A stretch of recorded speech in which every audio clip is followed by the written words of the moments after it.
And welcome in at 5:30. If you have not heard of the late Robert B. Annis of Indianapolis, you wouldn't be alone, but you're likely familiar with at least a little bit of his generosity. And tonight, a very big gift to the Circle City and you, Indy. Jason Fegner joining us with that. This is a fun one, Melissa. Robert B. Annis, Bob to many, died back in 1999. But the legacy of the Indy inventor and engineer, whose focus was on magnetics and demagnetizing solutions, lives on now through his foundation in gifts both big and small. Today's gift about much more than just the money.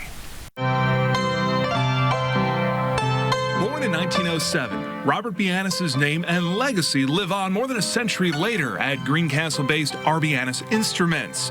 But his generous spirit is also on display across the Circle City, the R.B. Annis Reading Room at the Central Library, the Annis Nature and Arts Center at Jamison Camp, the gift of the Dolphin Interaction Pool at the Indianapolis Zoo.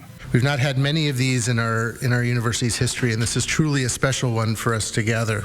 And Tuesday, the announcement of a $5 million donation from his foundation to start the R.B. Annis School of Engineering at the University of Indianapolis, a way for much more than just his name to live on. For those of you who may not be familiar with Mr. Annis, he was a remarkable inventor, businessman, scientist, and mentor who influenced generations of students.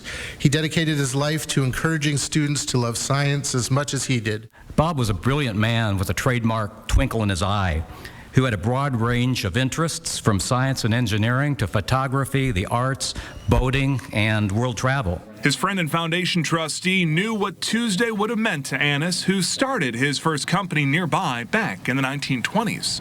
He was a very humble man who would have shied away from all the fuss this morning, although he would have really enjoyed being here too. And hardly the first time the R.B. Annis Educational Foundation has helped students there at UIndy. A scholarship in his late wife Miriam's name has helped 130 students now over the past 20 years or so. As for the new engineering school, classes are set to begin this fall.